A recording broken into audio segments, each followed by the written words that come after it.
Assalamualaikum semua. Hari ini cikgu akan sambung mengenai kepentingan pembiakan tumbuh-tumbuhan. Tumbuh-tumbuhan sentiasa membiak untuk menambahkan bilangan dia dan dapat mengekalkan spesiesnya. Mengapa? Perhatikan situasi di bawah. Okey, situasi yang pertama. Apa yang awak lihat? Ada banyak haiwan-haiwan yang sedang makan. Kata burung pipit itu, kita beruntung kerana tumbuh-tumbuhan di sini sentiasa tumbuh semula. Bolehlah kita sentiasa mendapat makanan. Jadi, tumbuh-tumbuhan ini sangat penting untuk memberikan makanan kepada haiwan. Kita lihat pula situasi yang kedua. Apa yang kamu lihat? Lihat haiwan ini. Dia sedih kan?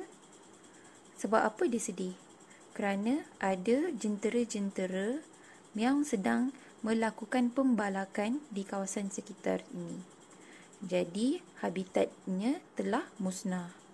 Kata moyang ini, habitat kita di sini telah musnah. Nasib baiklah pokok-pokok di hutan sebelah masih ada dan sentiasa tumbuh. Dapatlah kita berlindung di sana pula. Dan tumbuh-tumbuhan juga sangat penting untuk mengekalkan habitat bagi haiwan-haiwan lain. Habitat itu adalah tempat tinggal haiwan. Situasi yang ketiga pula, apa yang kamu lihat dalam gambar ini? Ada pokok, ada sungai, dan ada orang yang sedang menjelajah di kawasan ini. Wah, segarnya udara di sini. Tentulah kerana saya dan kawan-kawan saya sentiasa ada untuk membekalkan oksigen kepada kamu. Jadi, apa yang kita lihat di sini, tumbuh-tumbuhan ini sangat penting untuk terus membekalkan oksigen kepada kita semua. Situasi yang keempat pula, apa yang kamu nampak?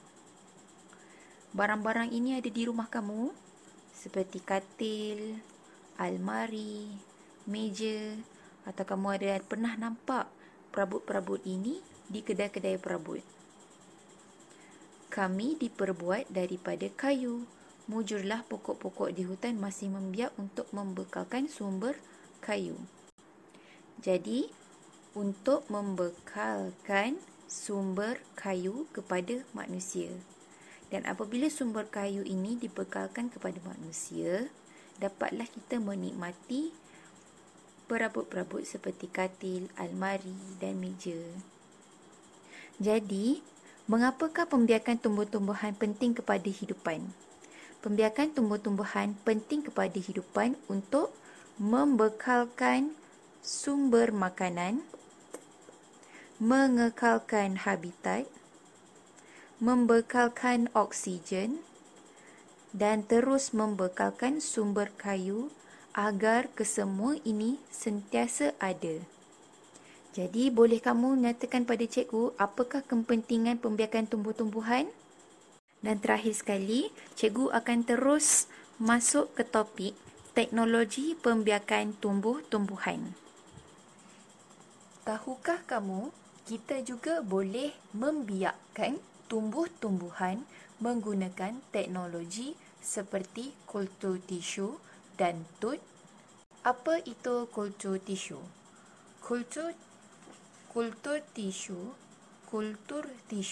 boleh menghasilkan pokok baharu daripada tisu pokok yang diletakkan dalam nutrien.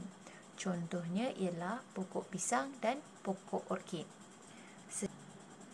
Kultur tisu adalah salah satu cara untuk membiakkan tumbuh-tumbuhan. Ianya adalah salah satu teknologi terkini untuk terus membiak tumbuh-tumbuhan. Kita lihat daripada gambar pertama, ada satu pokok dan dia akan mengambil tisu daripada pokok ini menggunakan pisau. Kemudian dia akan memindahkan tisu itu ke dalam kultur tisu. Okey, dalam kultur tisu ini mengandungi nutrien yang diperlukan oleh tumbuh-tumbuhan untuk terus hidup. Jadi setelah diletakkan tisu itu ke dalam kultur tisu, maka tumbuhlah tumbuh-tumbuhan yang baru dan lebih banyak. Teknologi pembiakan tumbuh-tumbuhan yang kedua pula adalah tut. Apa itu tut? Tut dapat menambahkan bilangan pokok buah-buahan tanpa melalui proses menanam biji benih. Contohnya ialah pokok mangga dan limau kasturi. Okey, tut juga adalah salah satu cara untuk membiakkan tumbuh-tumbuhan, untuk menambahkan bilangan pokok buah-buahan tanpa melalui proses menanam biji benih. Caranya, okey, kita akan menggoreskan sebahagian daripada tangkai pokok ini, kemudian akan membiarkan dia terus membiak dengan sendiri di kawasan ini. Kemudian kita akan menutupnya agar lebih terpelihara daripada gangguan-gangguan serangga yang lain, dan boleh dipotong kemudian menanam. Jadi proses ini tidak menggunakan biji benih untuk menambahkan bilangan pokok, tetapi menggunakan kaedah tut ini. Okey, cuba awak ingat semula apa yang awak telah belajar sepanjang topik tumbuh-tumbuhan ini.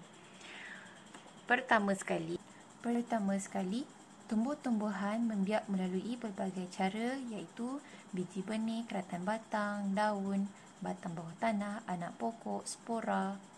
Kedua, pembiakan tumbuh-tumbuhan penting bagi memastikan tumbuh-tumbuhan sentiasa ada untuk apa?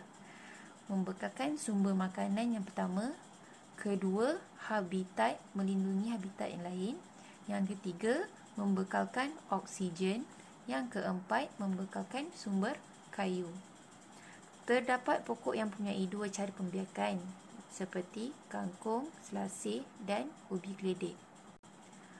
Cara pembiakan yang boleh dilakukan menggunakan teknologi seperti kultur tisu dan tut. Seterusnya, cikgu harap awak dapat menjawab soalan-soalan ini. Sekiranya ada apa-apa soalan, boleh maklumkan kepada cikgu, okey?